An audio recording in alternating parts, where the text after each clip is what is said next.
ನನಗೆ ಗೊತ್ತಿಲ್ಲಪ್ಪ. ಏನಾಯ್ತು ಎಷ್ಟೊತ್ತಿಗೆ ಸರ್ ಸರ್ ಈಗ ಸರ್ ತುಂಬ ಕಷ್ಟ ಆಯ್ತದೆ ಸರ್ ಇವಾಗ.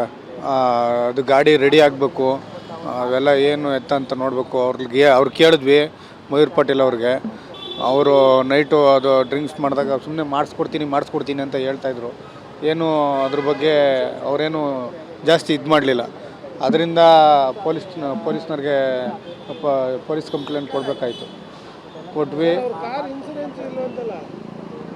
ಹಾಂ ಸರ್, ಅದು ನನಗೆ ಗೊತ್ತಿಲ್ಲ ಸರ್. ಅದು ಕಾರ್ ಇನ್ಸೂರೆನ್ಸ್ ಇಲ್ಲದೆ ಇರೋದು ನನಗೆ ಗೊತ್ತಿಲ್ಲ. ನಿಜವಾಗ್ಲೂ ನಾನು ಚೆಕ್ ಮಾಡಿಲ್ಲ ಅದನ್ನು. ನೀವು ಯಾವ ಕಾರ್ ತೊಗೊಂಡಿರಿ ಸರ್? ಎಷ್ಟು ದಿನ ಆಗಿದೆ? ಎಷ್ಟು EMI ಆಗಿದೆ? ಈಗ ಹೆಂಗೆಲ್ಲ ಕಷ್ಟಪಟ್ಟು ತೊಗೊಂಡಿರಿ ಕಾರ್ನ? ಏನು ಕತೆ ಅಂತ ಸರ್? ಕಾರು ನಾವು EMI ಹೊಸ ಕಾರು ಸರ್. 15 ದಿನ ಆಗೈತೆ ಸರ್ ಬಂದಿದ್ದು ಹೊಸ ಕಾರು. ಮಿಸ್ಸಸ್ ಅವ್ರದ್ದು ಒಡವೆ, ನಮ್ಮದು ಸ್ವಲ್ಪ ಸೇವಿಂಗ್ಸ್ ದುಡ್ಡು, PF ದುಡ್ಡು ಎಲ್ಲ ಇದು ಮಾಡಿಬಿಟ್ಟು ಗಾಡಿ ತೊಗೊಂಡಿದ್ದು, ಏನೋ ದುಡಿಯೋಣ ಅಂತ ಅಂದ್ಬಿಟ್ಟು.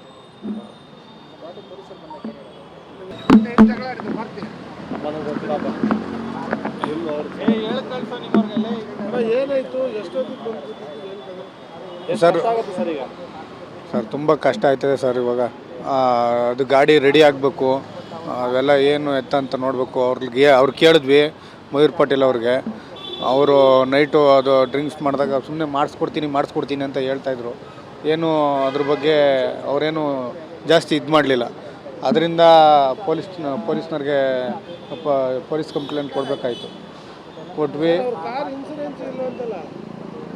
ಹಾಂ ಸರ್, ಅದು ನನಗೆ ಗೊತ್ತಿಲ್ಲ ಸರ್. ಅದು ಕಾರ್ ಇನ್ಸೂರೆನ್ಸ್ ಇಲ್ಲದೆ ಇರೋದು ನನಗೆ ಗೊತ್ತಿಲ್ಲ. ನಿಜವಾಗ್ಲೂ ನಾನು ಚೆಕ್ ಮಾಡಿಲ್ಲ ಅದನ್ನು.